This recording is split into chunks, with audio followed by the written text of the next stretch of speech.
Time to abandon ship. Oh no! Here we go.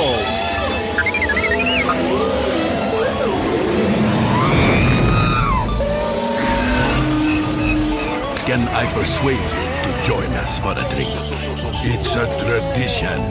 Here, here. Jar Jar, homie, my main man, quickly. Before the Separatists attack, get into the escape pod. Hey! This is escape, then we're the pod.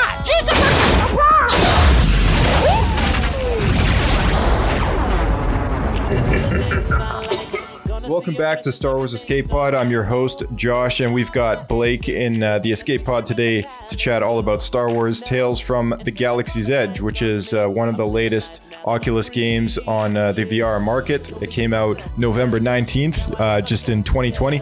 Not that long ago, but it's been a little bit, and figured it was time to do a chat on it. Now, out of the two of us, I'm actually the only one that's played the game, so I'll be going through the story, and Blake has got some questions which might line up with most people out there that haven't played the game, but we're just going to break it down as best as possible and just chat all about what it's like. So stay tuned.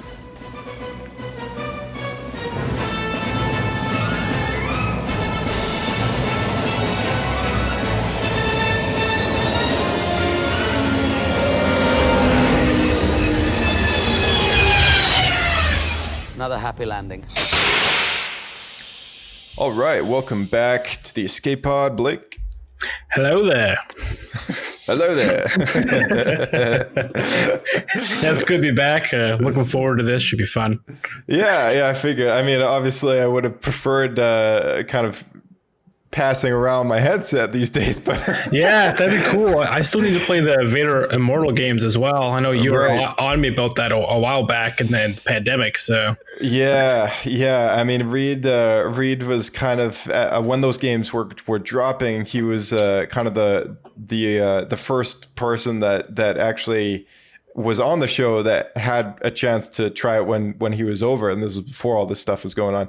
So anyone listening, there's breakdowns of those games as well, and you could find those way back on it's like some of the first couple episodes actually that this show covered. So doing another VR breakdown is kind of it's kind of like OG Escape Pod right here, just doing another one of that stuff.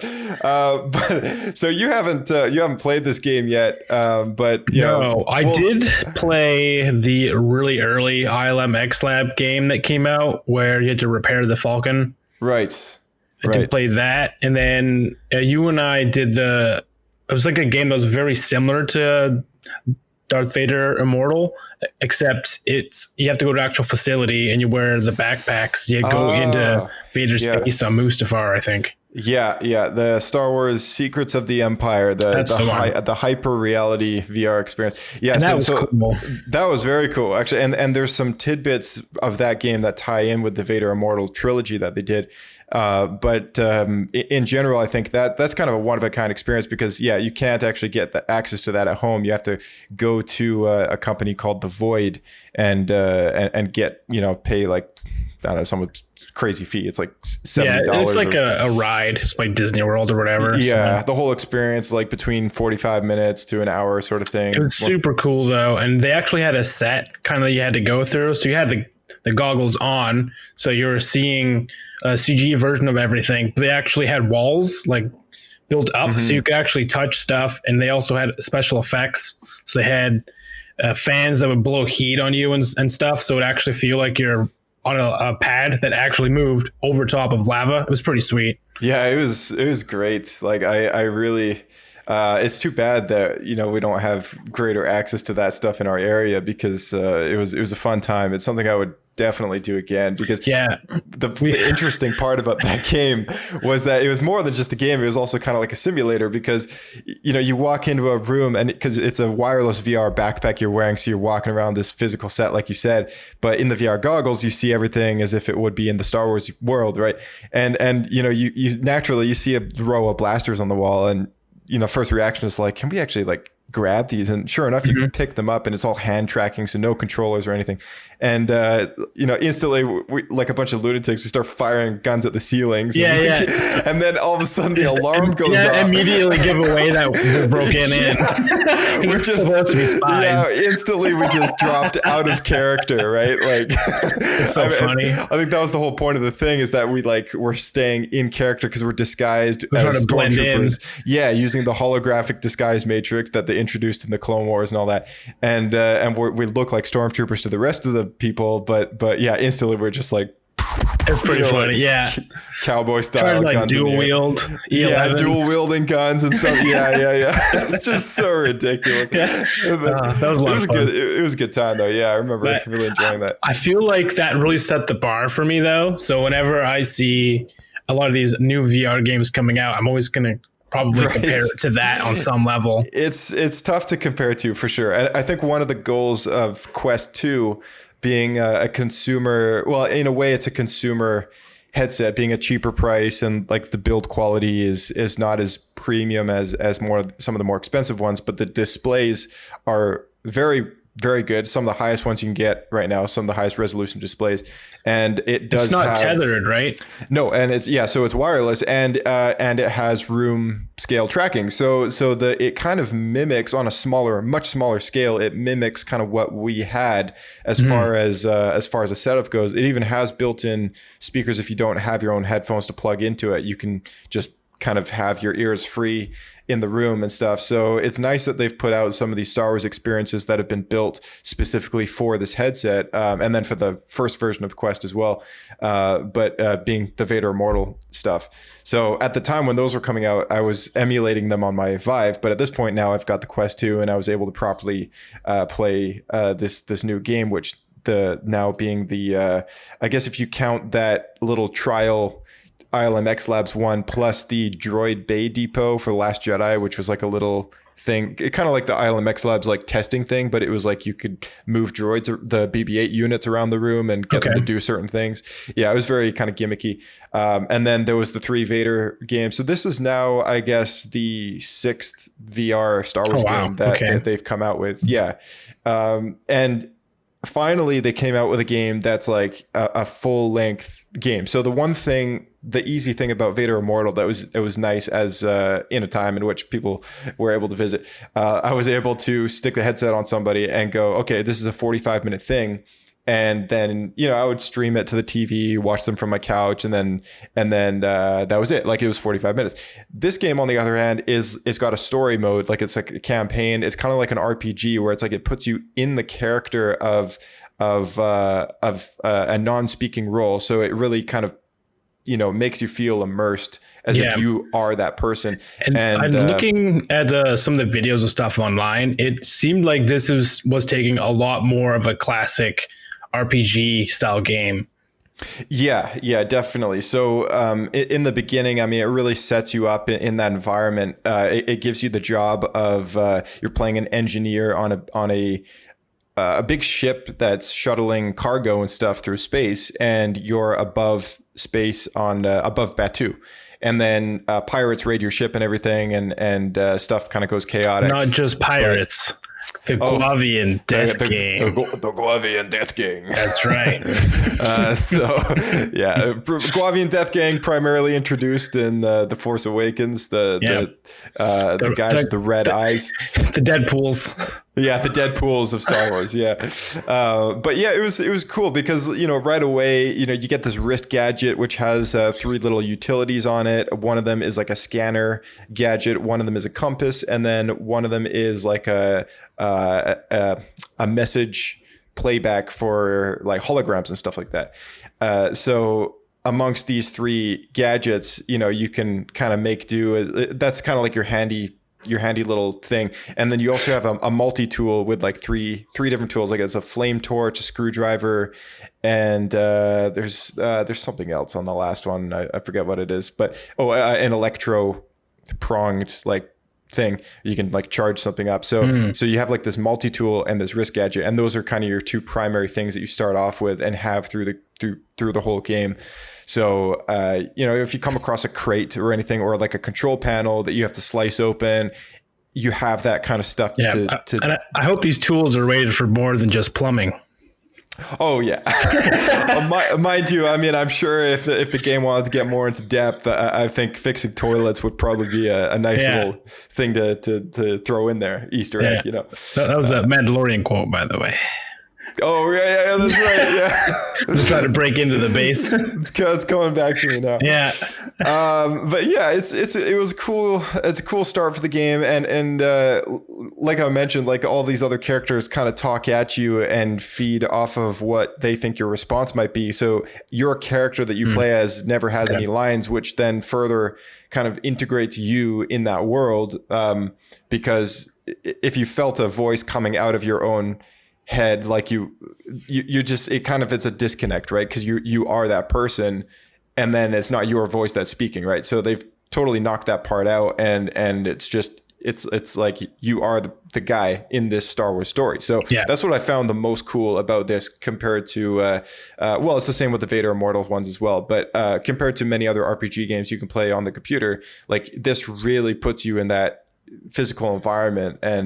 And yeah, it's not hyper reality with the whole $80 for an hour setup sort of ordeal, but it's as close as it comes to playing something like this at home. And I'd say it's worth the extra little bit of money that you pay for this one. I think it's like $35 or something like that. It's around there, I think. Yeah, and they do throw in one kind of bonus adventure, and I guess we'll get into the DLC in just a little bit, but what I found also really cool is this bonus adventure is a story that takes place in the High Republic era. So that's right. Yeah, so I'll kind of get into that in a bit, but yeah, just in a nutshell, you're an engineer on a ship, pirates invade, you end up crashing on Batuu outside of Blackspire Outpost, and I believe you have to make your way. Which is the Disney. Yes, actual the park, Galaxy's Edge. Yeah, Galaxy Edge Park from Disneyland. So, which surprisingly, from what I could gather, you can't actually explore the Disney park section of. That's right. Batuu in the game, even though you can see it from a window. Yeah, that's right. So the crummy thing about this game is it had a big opportunity to recreate a digital version of the Disneyland Galaxy's Edge in this game, and that's actually not the case. So you have multiple. I only figured this out when I finished the campaign, which is kind of foolish of me, but I clicked through the menus and found there's a quick travel and a map of like the whole thing, whereas I was trying to memorize like which sections led to what section. Yeah, because it's kind of like a big loop as far as like where you can physically travel in the game, and then kind of go from the Galaxy's Edge, like Blackspire Outpost, around the Batuu kind of wildlands and stuff, and then back to the town again. So it's multiple locations out there, and like you come across, you go through the forest, and then like the swamps and the caves, and you go through like some of the wreckage of the ships and everything like that. And along the way, of course, you're always fighting probe droids from the pirates as well as the pirates themselves, and you're trying to collect multiple. So there's multiple things you can collect as far as side quest goes. There's pieces of one of your droids that you need to piece together. There is a section where you end up having you end up finding R2-D2 and C-3PO and have to kind of rescue them. There's all these little miniaturized droids that are kind of experiments is the way that they call it. And it's actually an in-canon version and reason for why they sell these miniaturized droids as toys at Galaxy's Edge. So it all comes together. Yes. So when you go to Galaxy's Edge, you buy these little tiny BB-8s and these R2 units from the Droid Depot, and you get these what are they called, cards, personality chips or something that you can put into your droid, and they make unique sounds and all that stuff. So those droids are in this game, and you have to kind of find all of them, and then you get like an achievement or whatever for finding all of them. So is it the main story you're actually trying to find a piece of cargo that fell off of your ship from orbit? Yeah. So there's like, cause kind of like what I was saying, like there's all these like minor objectives, but like the main objective is, there is like a story kind of aspect to it. And, actually, you know what? I'm actually blanking on all the objectives. Hold on. Let me just look this up for a second here. I believe one of them is fruit. So you're supposed to find this fruit for the bartender. One of them was fruit. Very ironic because you are searching for fruit while being chased and killed by fruit. So and by that I mean you're looking for guava fruit being killed by the Guavian Death Gang. Very good. I found it interesting, like going after all these fruits because also another achievement you can get is eating a bunch of fruits as well. But get sick. Yeah. So you have to collect ingredients for a drink that you then take to. There's 2 locations you can go to in Galaxy's Edge, and that's it. The rest of Galaxy's Edge, like the park that you normally see at Disneyland, you actually see through the windows of the cantina that you can go into and make this drink, Cecil Slack's cantina. So once you make the drink, the bartender tells you this story of something that happened on Batuu a long time ago, and then it flashes you back into the role of a Jedi Padawan during the days of the High Republic, where you go into this Jedi temple, which apparently there's a Jedi temple on Batuu on the other side or whatever, and Yoda's there, a younger Yoda, and you have to take care of destroying or this Sith relic that's been unleashed in the Jedi temple that's causing chaos and stuff like that. And so all these little demon creatures are running around, and it's actually quite scary. But it was only about 30 minutes. Maybe if you were to really bash through it, maybe slightly less or around there. But yeah, I heard it was around 20 minutes ish. Yeah. So I kind of took my time with it, not knowing how long it was, and I think I hit about 30 minutes. But it was really cool. Like I liked how they assumed you knew a bunch of stuff from Vader Immortal, and so if you hit all the certain controls that you would in Vader Immortal, it does the same general stuff with your lightsaber in this game as well. So the mechanics are all the same as soon as you get a lightsaber in your hand. That's good. And be consistent. And then they're kind of setting a baseline then if they make a larger game, that they'll probably have the same mechanics.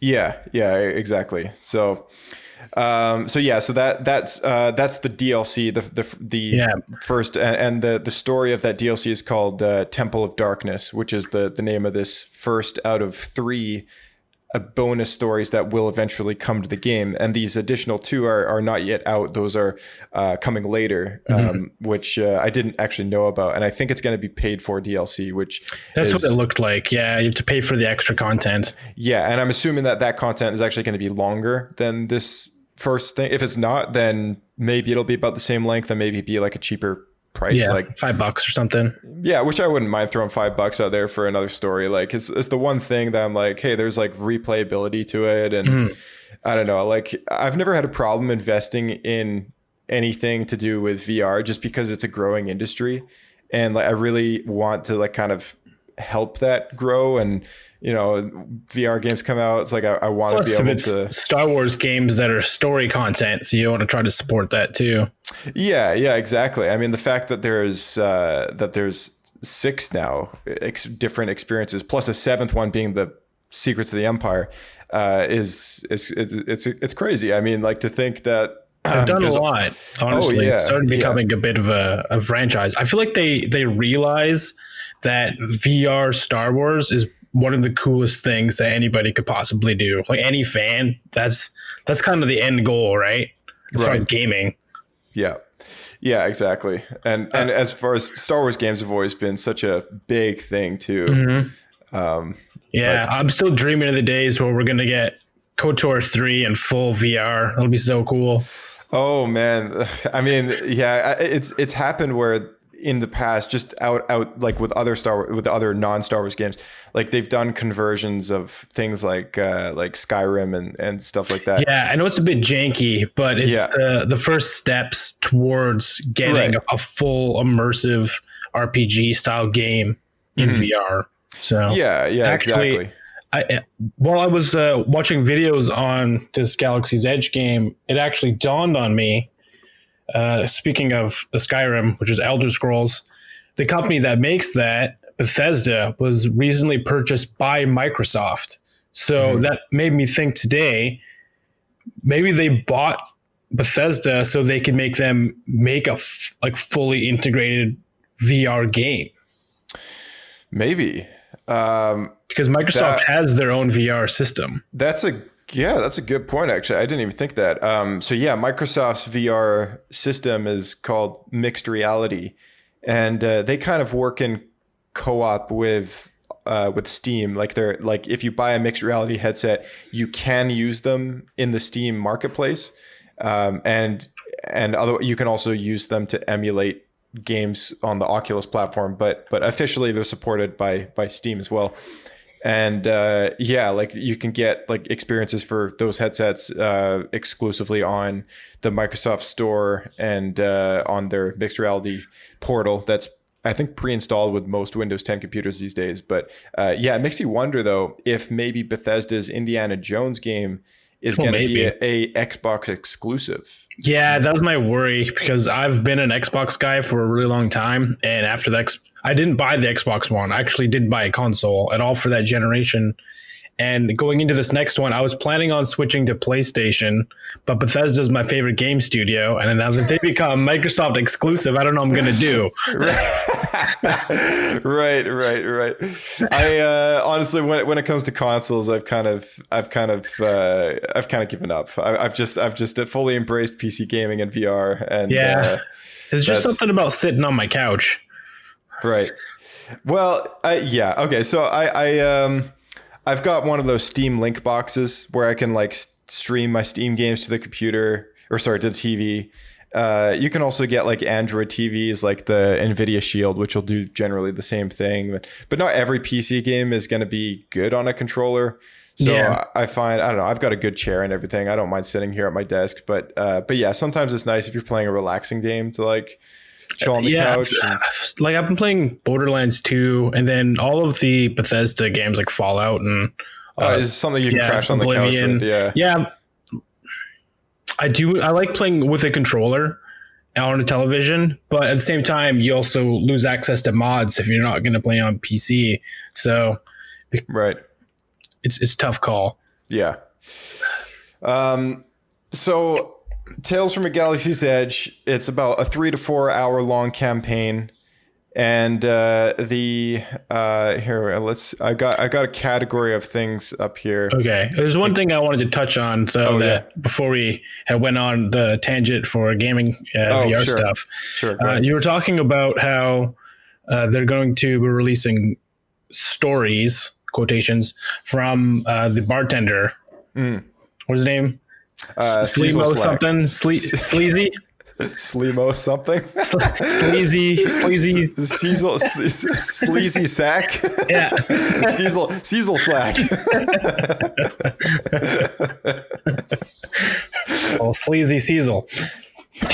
Yeah, one thing I thought was pretty cool is how they're doing the extended content. Is he's gonna quote unquote tell you a story and then you play out that story, but just by him, I think, saying, that reminds me of a story that happened, it means they could actually tell storylines of games that aren't necessarily canon, because it could be something that he's just overheard from rumor.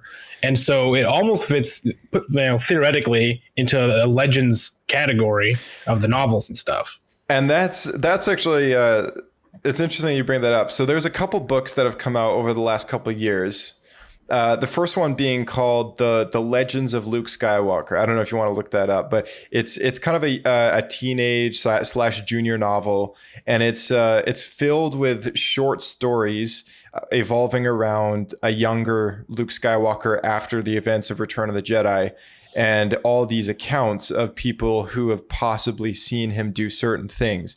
And some of them are like absurd, and then some of them are somewhat believable. But the point of the whole book was that it was people in the canon, in the story, all on a ship sharing these stories with each other about the Jedi and about Luke Skywalker. So some of these accounts seemed a little fishy. Some of them sounded okay, but it was a way, I think, for them to really kind of draw on this Legends-esque kind of level of storytelling and blow things out of proportion in some areas for the sake of creativity.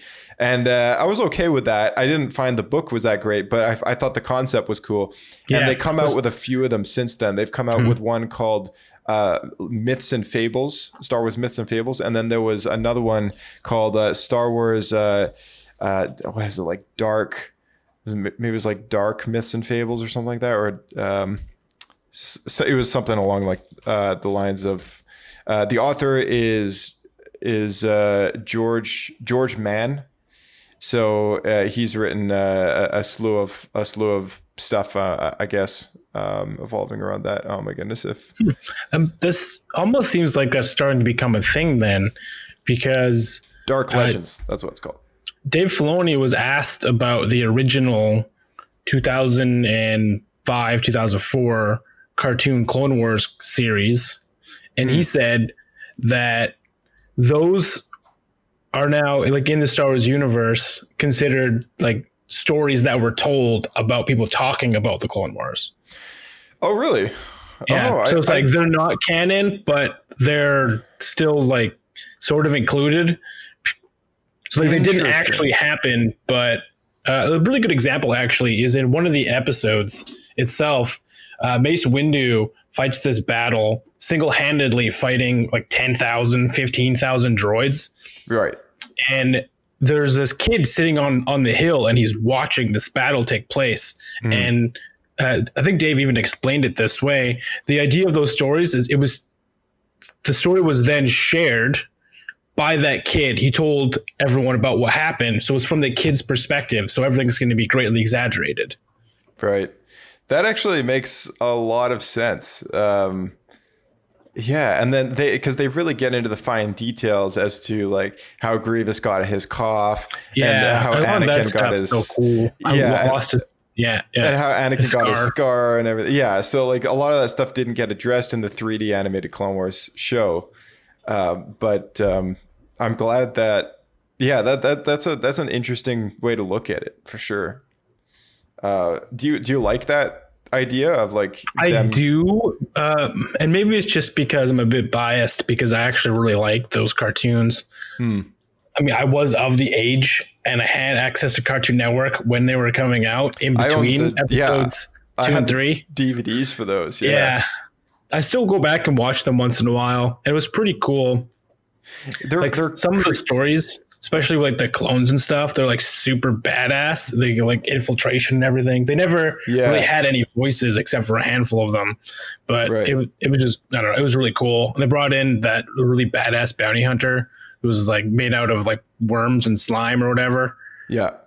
It is a very cool artistic take on Star Wars as well. You know, there's nothing really else like it. True. Yeah, and I already like the art team that did it, the studio, because they also made Samurai Jack, I think, or Samurai something. Right. I think Samurai Jack's the Samuel Jackson one, but maybe I'm right. I'm getting them mixed up here. Sam Jack. Are you looking it up there?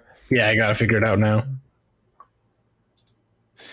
So this. Yes, it's Samurai Jack. I was right. Samurai Jack. Yeah. Okay. I actually haven't seen that show before. But, yeah, interesting visual style, and I guess that's a good way to kind of bring it back into the fold again. In a way, I actually didn't know that was a working theory. Yeah, I think that I can't remember where I heard that Dave talk about that. It might have been on RFR.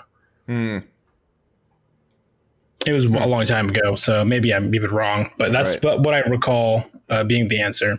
Yeah. Huh. Well, so about Galaxy's Edge, the campaign, I mean, 3 to 4 hours long. It's not even what you that would call, seems long. Some of the people I saw said maybe 2 hours. It depends how much you explore. So, I mean, I was also really trying to get all those side quests done.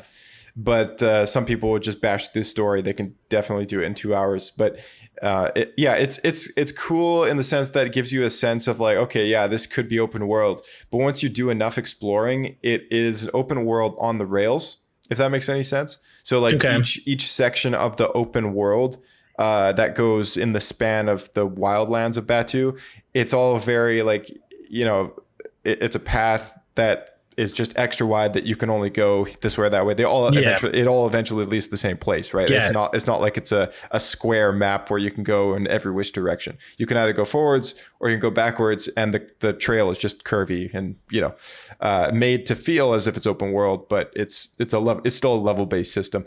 So the finale though, I guess you end up taking out like the leader of the gang and stuff like that, and save like the town and whatever else, right? Like you end up single-handedly overthrow the Guavian death gang. Just some random guy who packs boxes on a ship. Yeah, so I got a video here that we're going to just take a listen to. It's called Star Wars Tales from the Galaxy's Edge reveal video. It's not the trailer. It's just a little more of an in-depth look at the game itself. So if any of you guys want to take a look at this, it's on the Star Wars YouTube channel. Just Google search it at home, and you can watch this. I think it's like 5 minutes and 30 seconds, but we're just going to take a listen to the audio because there's some interesting things that they bring up in the video that I figured any of you guys on the podcast who don't have time to watch the video could just listen to it right here. So 3, 2, 1, play.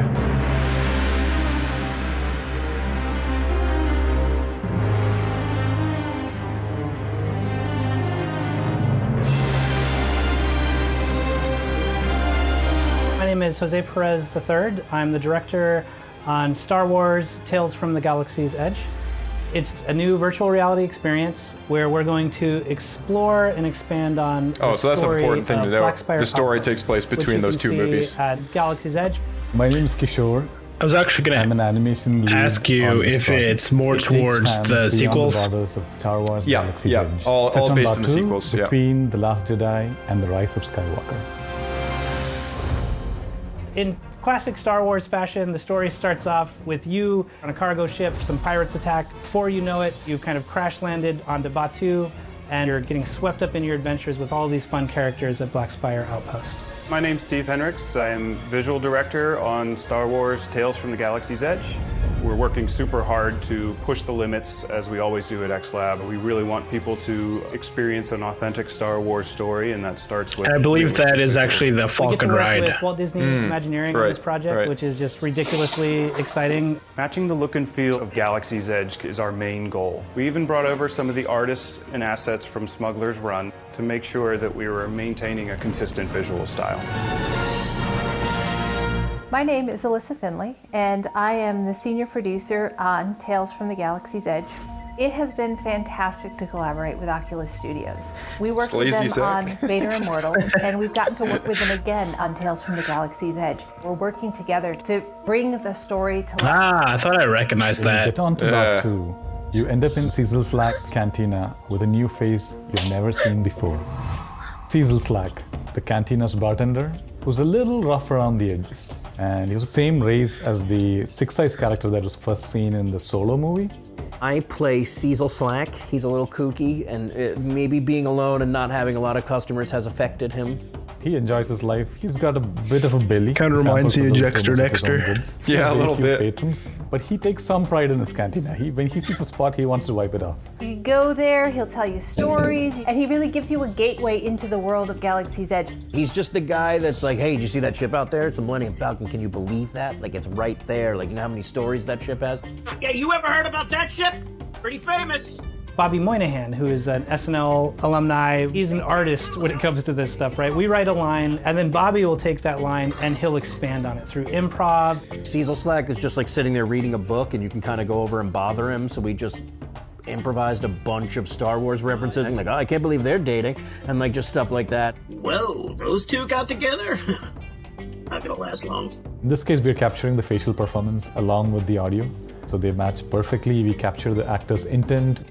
Jose was directing these sessions. It was really fun to watch. I gotta tell you, most of the time I'm relieved I'm not a chip.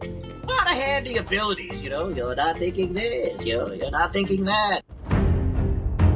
Tara Rasheen is a part of the Guavian death gang. She runs a tight ship, literally and figuratively. And when she has a goal, she will not take no for an answer, and she will never relent. As soon as we started working with Deborah, she literally brings 5,000%. She is super intense and wants. Have we to seen get a to green the corn core of before? that character. I don't think so. I don't think we have. Let's do that. I don't even know if we've seen a We're woman looking for corn. something. And we Right, won't yeah, stop it's until a we get it. it's a There is species no we don't see much of. emotional No, definitely repercussions not. in what she does. Sometimes it simply is a matter of survival. I feel like the actress they picked for us looks pretty perfect. Open up what you could do in this. Yeah, actually, experience compared to some of she the other has things played that a Star we've Wars done. character in the past we have already. some really I fun think things in there, just like Jedi Fallen listening Order. to a jukebox. We've got some versions of Space Darts that you can play. Fans are going to love this because being able to just walk around with these characters and experience their world, and you become part of it. And I think that's the number one thing of being a Star Wars fan is you want to be part of it. It's a very different experience than being an audience because you really become Dream come true right there. character within the story. Man. There's so many fun things. Actually, that one you're of the gonna get to side do in quests Tales from the is Galaxy clearing out as the a Star porg Wars nests fan. in You're the gonna get to go cantina. out into the wild You get a about flamethrower? Yeah, you get to shoo them away. You get to fire blasters. You get to fight I Guavian wish you got death to flamethrow pirates. them. And you get to hang out with porks. And there's some appearances from some really iconic Star Wars characters. 10-year-old me would be bowing down at my feet that I get to bring these characters to life. Star Wars means the world to me. I grew up with it my whole life. I played with the toys when I was a kid. We played it on the playground. Several transmissions were beamed to the ship by rebel spies. Okay, don't get me started. Okay. To get to be involved in this is absolutely insane. I'm actually a little giddy. It's literally a dream project for me. I can't wait for fans to dive in there and just fully immerse yourself. It's a new, fun way to get lost in the Star Wars universe. I just can't wait to play it.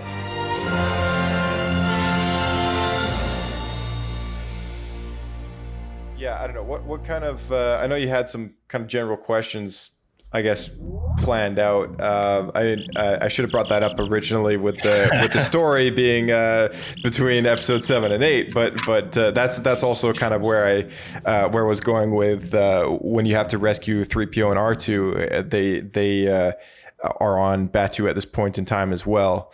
So it's a nice way to kind of tie in some familiar characters into the game, as well as that story that flashes back to the High Republic where you get Yoda showing up as well. And Frank Oz voices Yoda in this experience. Oh, that's cool. Yes. So that was another cool thing. Yeah, exactly. Anyway, what was kind of the first thing, I guess, because I know a lot of people listening haven't played this experience and probably have a lot of questions themselves. So hopefully maybe some of your questions cover what they're thinking as well.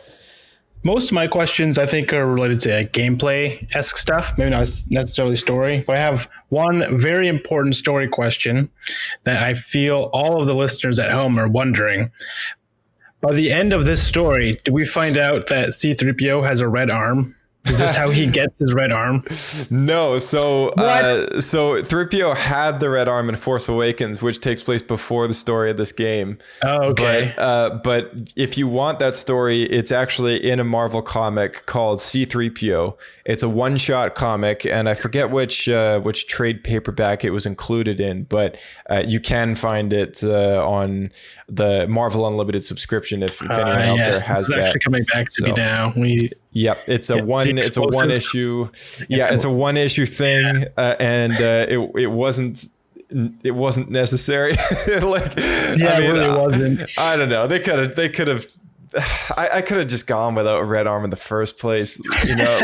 Well, I feel like JJ wanted to add something because it's all about the toys, man. As we learned about the original trilogy, he gets a silver leg. So JJ's got to copy everything he can, so they're going to add a red arm instead this time. I find it funny that they felt like they needed the need to explain why he had a red arm, and nobody ever questioned why does he have a silver leg in the original trilogy when he's all gold in episode 3. Most people didn't notice, and I was one of them. Right. Yeah, actually, it is harder to notice because the silver, I guess, is a really deep silver. So it blends in with the gold a lot. And because it really does. he's reflecting everywhere, it's just kind of, and it's on his lower leg. Whereas like his arm is kind of obvious. And more apparent for sure. Yeah. And with modern cameras and everything gets picked up very easily. And red is a very vivid color. So, very much a lot easier to see. But yeah, that story in a Marvel comic, I totally believed it was just to sell toys,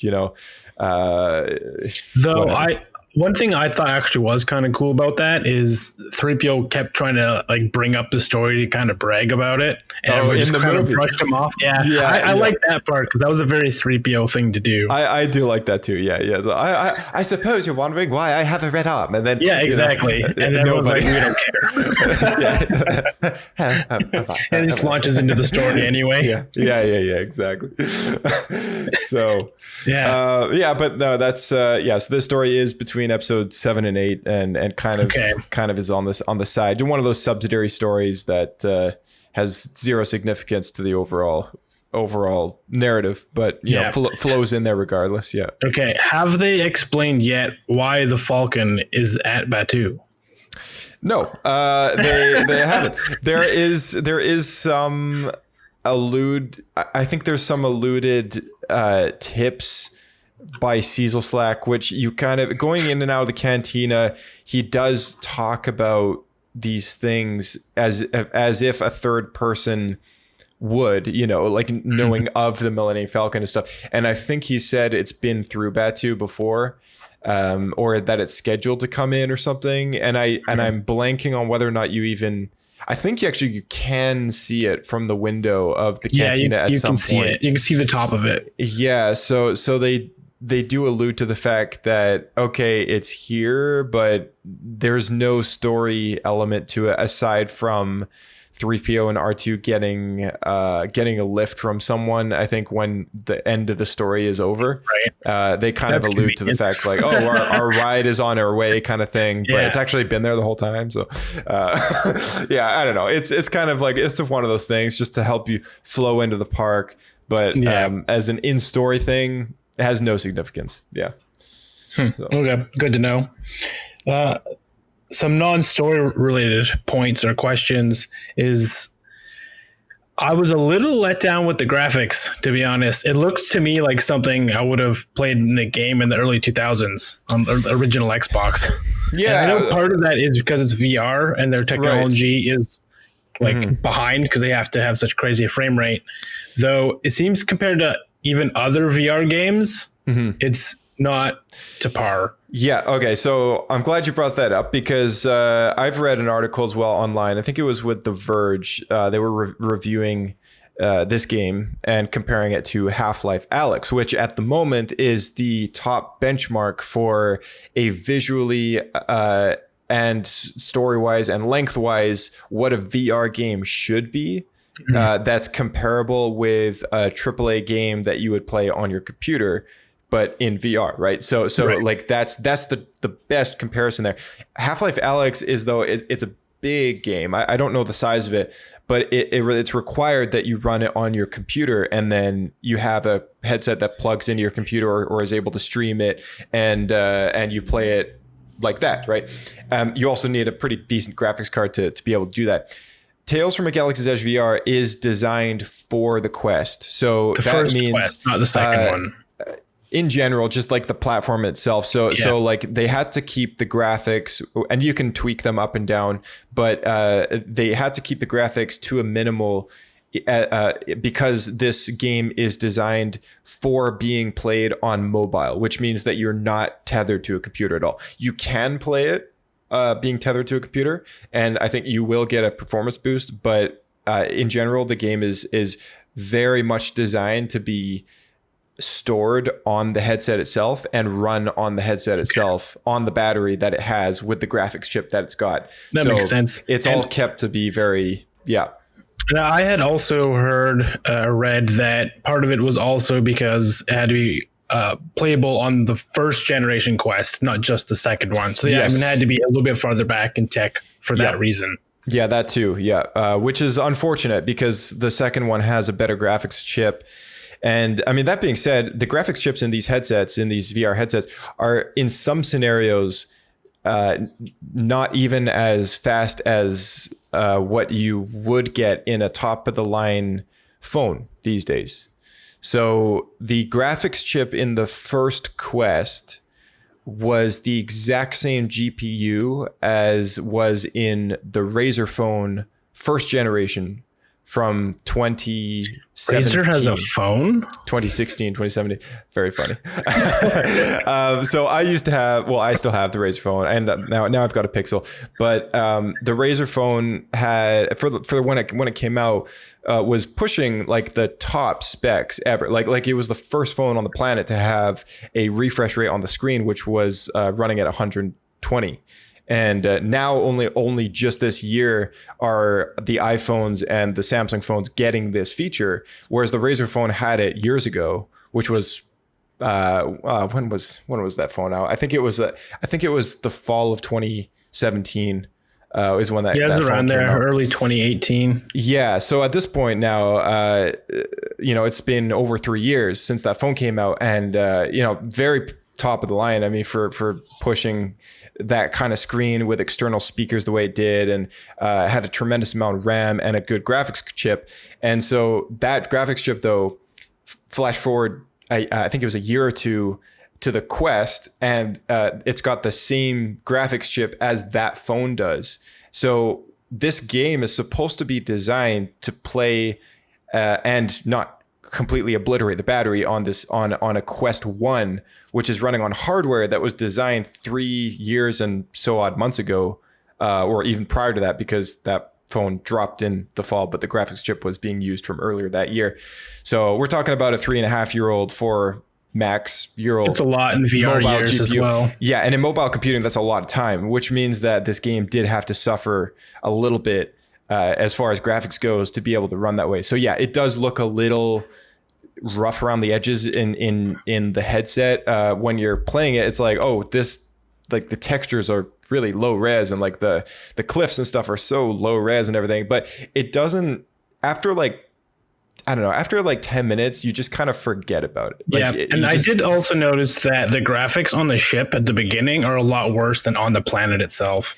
Yeah. And I think it's just due to like how heavy the environment has to be that you're walking around it, because the whole environment has to be there, because you're physically able to move, plus you're able to move via the teleportation system.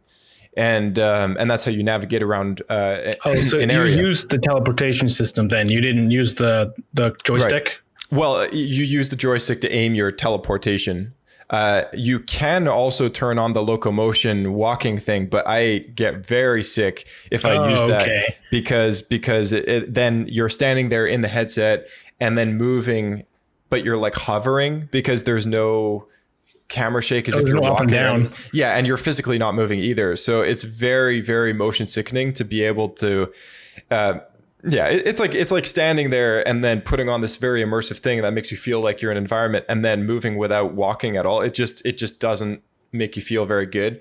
It's different in a vehicle because it's more believable, but yeah, it's all brain trickery, right? So yeah, naturally, I think a lot of people do term, by the way. Yeah. So I always use the teleportation system if I can, but being a Quest, if you have a large enough room, it does give you some area space to physically move in. But as you're making your way through Batu and stuff, obviously you're going to need to use this teleportation feature to navigate. It's nice to have that local space though, to reach down and duck behind objects and everything like that. To me, that's still one of the biggest issues with VR, is getting around is very clunky, because I personally really dislike the idea of teleporting everywhere. To me, that's very unimmersive. So I get your issues with the locomotive part as well. What I don't get is why more games don't include the option to use the joystick itself to move around omnidirectional, like a regular game controller. Because some games you can do that. Right. Yeah. And some games, I guess, find a way to make a VR experience without needing to walk anywhere. So the ILM X Lab trial one that you played, was a good example of a game that really was designed to not move very much. Like you can walk around in your local space, but it was designed to be played in that local space and nowhere else, right?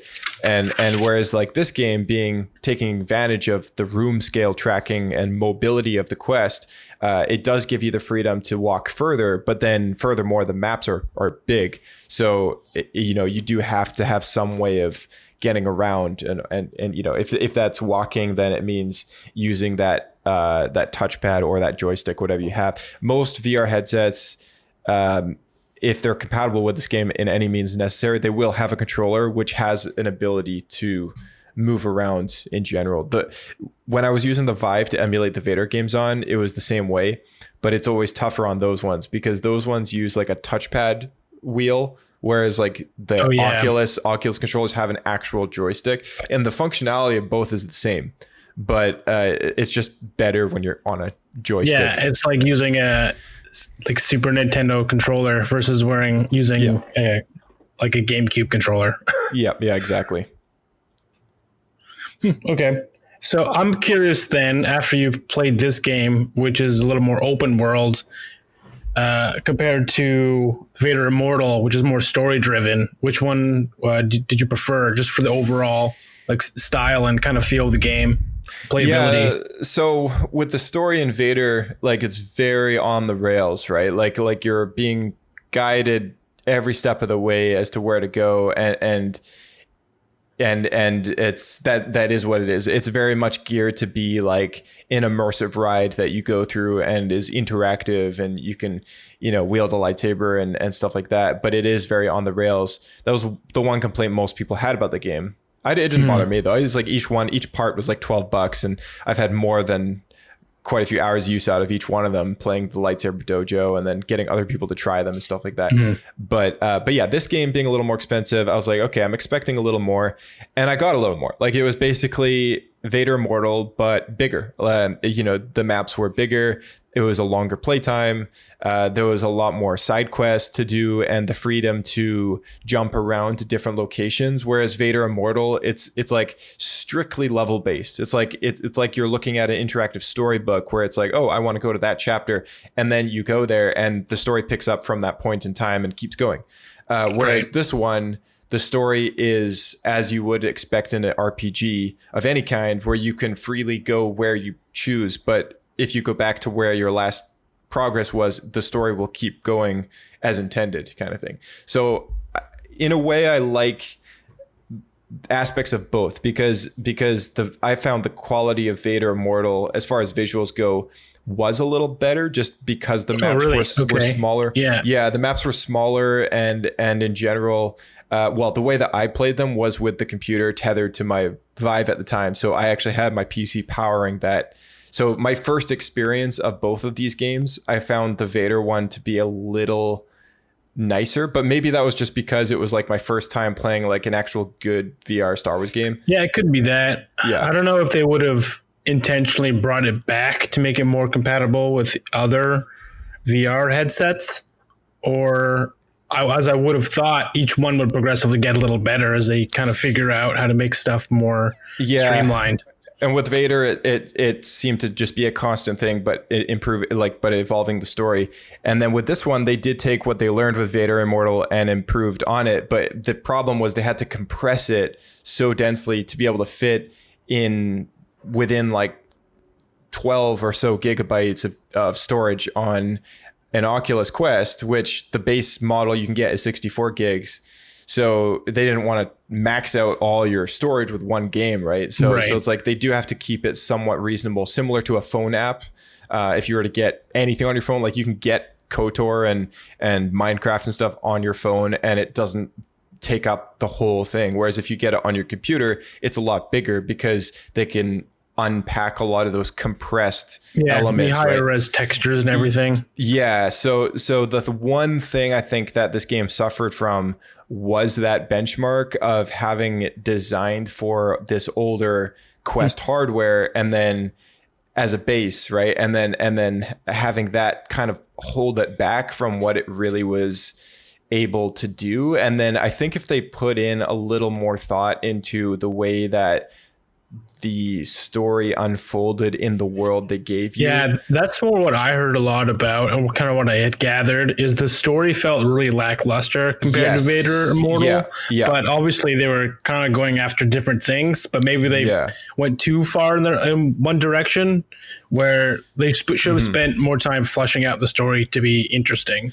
Yeah, I think, and that's the best way I could put it as well. I think Vader had a solid story, but very much on the rails. And then this one, the story wasn't as solid, but you had more freedom to move around the maps and there was more locations to see as you choose, kind of thing. So, so hopefully the next VR game, after we get through this DLC and stuff, hopefully the next Star Wars VR game does combine the best of both worlds. And by that point, maybe the Quest 3 might even be on the shelf. I know there's already talk that they're developing it now. Oh, wow. Okay. Which is crazy because the Quest 2 is like a hot item right now. And it's like, why maybe would that's why more money to be made. I guess so. Yeah. So I might be selling this one sooner than I thought. Yeah. I do find it kind of funny though, that the Batu Disney park has kind of been somewhat lackluster, seems to be the overall response. Just there's not a lot to it. And then this game that is supposed to maybe help bring more eyes to it as kind of a boring story. yeah, totally. I think like you go to Disneyland, go to the Star Wars world and collect some fruit and droid arms laying around. Right. And doing it in like the jungles and wilderness and not actually in like the town itself, or the Black Spire outpost, as you call it. Introduced you to so many cool characters and stuff. I don't know why they didn't. Maybe that'll be an expansion. I have no idea. That's the thing. I'm hoping that maybe one of these expansions might not be one of these tales that the bartender tells you, but more or less like an actual expansion to the game itself, where it's like now you can actually go outside the door, and instead of it just launching you into the wilderness, which is what it did, and then you're on the cliffside, you can look down over the whole village from in the valley kind of thing. Black Spire Outpost, that is. So that's what it does right now. When you leave one of these businesses, you can choose to go to the wilderness or the other place in town. But it would be cool if you could just exit out the door and be in the Black Spire Outpost and go to all the same shops that you would in Disneyland, but then have an in-canon version that is similar but makes sense, it would just be cool to have that. It's so weird to me that they didn't do that in the first place. That seems like one of the best things they could do, right? To just bring extra eyes so that people would have that more familiarity, because I believe was the biggest complaint to the Star Wars park, in the first place, is there was no familiarity to what they had built, which was, it was all new, Black Spire Outpost or whatever. Right. And the other thing is I heard some other people talking about this as well. They said that the unfortunate thing about Galaxy's Edge is because, so part of me likes this, part of me doesn't, but they make it very in canon feeling. So while you're there, you only see things in relation to the sequel films, because that's in that time period. Yeah, you're in that time period. Whereas like in what most people would not call Galaxy's Edge or Black Spire Outpost, general fans and majority of anyone who goes to Disneyland would just call it Star Wars Land, right? So they go to Star Wars Land, they think, oh, we're gonna see, like Obi-Wan and Darth Maul, Solo, and Anakin. Anakin, Darth Maul, maybe some clones or whatever, like some things that aren't in, or like a younger Leia, and you don't get that stuff. Screwed themselves in that because they wanted to keep it canon, which is really cool in theory. But it really limits to what you can do. Oh, yeah. Like they almost need 3 different parks for 3 different time periods, and you have to walk through some sort of teleportation time travel device to get to each one. Yeah, exactly. It makes me wonder what the Marvel expansion is going to be all about, because they're doing something for the MCU in the California Adventureland or whatever. So it makes me wonder kind of what the concept is behind that as well. They'll set it up and everybody goes to see the Avengers, but everyone's already dead. Yeah. So you just get hardly any content. Yeah, no one's left. Oh, no one's left. The snap's already happened. That's right. Just a way to cut down on budget. Like, well, It's canon. It's like, but who's gonna play Thor? We're not gonna need a Thor because in the movies he's gone now. So right. He's off with the Guardians of the Galaxy, so we can make an excuse that he doesn't show up in the park. It's like well, okay. So well, what funny. about Steve Rogers? He's an old man, and we don't need to do it. It's like all these other things. So many things. Anyway, yeah, I like. I was thinking jokes. though, maybe that's why in Rebels, Dave Filoni added that time travel thing because now we have an excuse to go to all 3 Disney parks. Right. Now, this is a theory that people had about the sequels, thinking like, well, what if it's just an alternate reality and we can get Georgia stories again? I think there's just a lot of people hoping, like, I don't think that's going to happen at this point. It's not going to happen. It's not going to happen. I mean, unless they do a remake in 30 years, but I've been asked about this by other people too, and like I was actually on a call with Calvin, who's been on the show before. And we were all playing a game together, and one of his buddies was saying, hey, I heard a rumor that they're gonna decanonize the sequel trilogy, and I was like, I didn't say anything at first, but then after a little bit I'm like, I don't think it's gonna happen. Like I said, like, they've invested so much into that era. I think what the plan is just to move on with something new. And that's exactly what they're doing. Like, they're building other eras now. The High Republic. Oh, man. Okay, well, we've done everything we can here. Where else can we go to make money? Right, yeah. And so like, we're getting these 2 eras being building out right now, being the New Republic era with the live action shows like The Mandalorian, Ahsoka, Rangers of the New Republic, Boba Fett, all that stuff. And then we have the High Republic era, which now we're getting all these comics and novels, and now this being this expansion to the Galaxy's Edge game, which is, the Temple of Darkness or whatever, is the first official game technically that you can play in that time period. So I think it's cool that they're now taking what they did with the sequels, blending it with what now their new direction of story, which is this High Republic era, which so far I'm fairly impressed with. I'm 30% or so through Light of the Jedi. And I think we have a chat coming out about that one next Monday. We're gonna be talking about that one. But looking forward to that one. Yeah. I know Bryce has been. He's actually started reading the comics, which I need to get to right after I finish this book. My plan this week is actually to get through the first novel. Yeah, he's already listened to it, I think, or in the process of listening to it. So I guess it'll be the 3 of us doing that. I sent the invite to AJ to join us because he's normally all about the Star Wars books, but whether or not he's able to make it is kind of up in the air. So we'll see.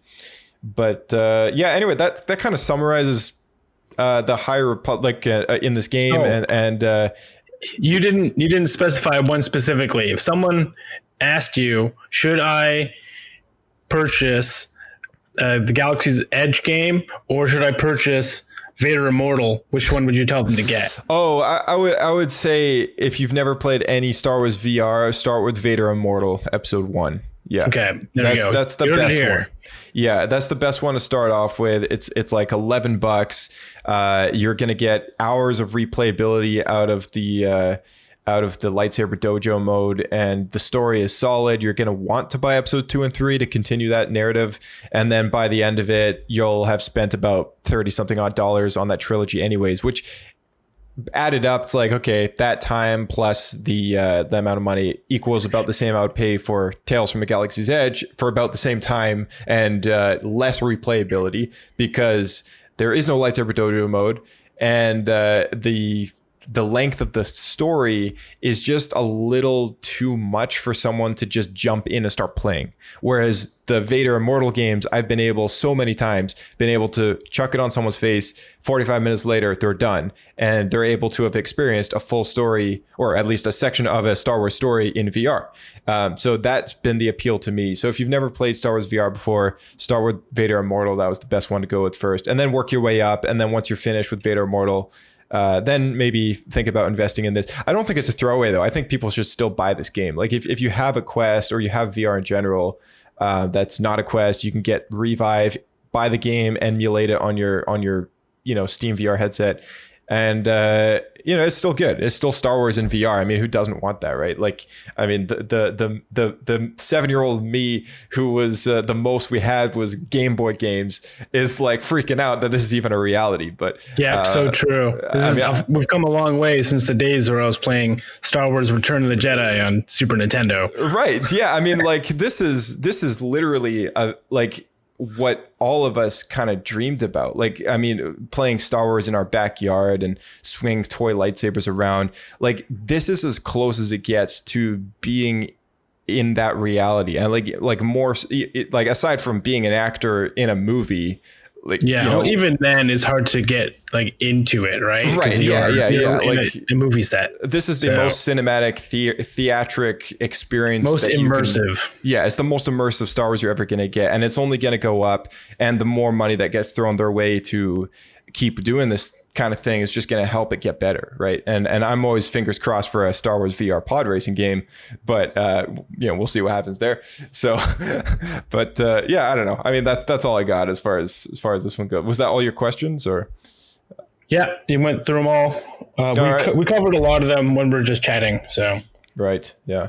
All right. Yeah. Well, that's, guess that's it. I guess, I don't know. What do we have coming up next on the calendar? We've got the High Republic. We got the High Republic recording next Monday, and I have recently been in touch with an acquaintance of ours that we met at a Star Wars event at a toy shop a couple of years ago, and he's one of the guys that helps run rebelscum.com. He's also launching a new website of his own, so we're gonna get him on eventually as well, which will be pretty cool. And he's gonna be talking to us about the Star Wars collecting business, which he's been in for quite a while. I think cool. I forget how old he is. He's in his 40s or 50s. So he's been around a while, since the beginning of collecting. Rancho Obi-Wan, that's right. Is that them? No, it's not him. But he, rebelscum.com. They're kind of specialized in the collecting business, so they come as close as we can to Steve. But it's a high bar, that Steve. But. Yeah, it's a high bar to hit. I mean, I'm not gonna lie. I did send them an email. I don't expect to hear back, but if they do email back from Rancho Obi-Wan, then it'd be cool to get him on the show, but who knows. So anyway, thanks again for coming on the show, man. I guess we'll catch you in the next one. Sounds good. Looking forward to it. Sweet. All right, and thank you everyone for tuning in to Star Wars Escape Pod. It's always a pleasure to chat here with friends and make some entertaining conversation for you guys at home. But if you enjoyed this show and want to share it with a friend, that would help us out a lot. Just recommending it, word of mouth. That's kind of how we get more listeners in and all that stuff. And if you are listening on an iPhone or via an app that can leave any sort of rating system behind, please, if you can, throw a star rating our way, 5 stars being the optimal best, which would be absolutely lovely. It's an algorithm helping us kind of get discovered in more search results and all that stuff. So that would be a huge help. And hopefully you guys like the show. I mean, I know it's been a while since the game came out. Same with Star Wars Squadrons, which dropped 2 weeks ago with our review on that one. Or maybe it was 3 weeks ago. I totally forget now. It all blends together. But I do like to give all of us a chance to kind of play the game and digest it a bit before we start breaking it down and do a full kind of talk about it and everything like that. So if you have played the game, hopefully you found some reason into listening in today. And if you haven't played the game, hopefully this was very informative and somewhat entertaining for you guys to potentially listen to. So I guess we'll catch you all next time on Star Wars Escape Pod. Lots coming. We do have more Rebels talk, potentially with Blake if Diego can't find the time to continue on. It's a bit of a tough schedule for him. But we'll see what happens there. Lots more coming, like I said earlier. So stay tuned on Star Wars Escape Pod. I'm your host, Josh, and may the Force be with you.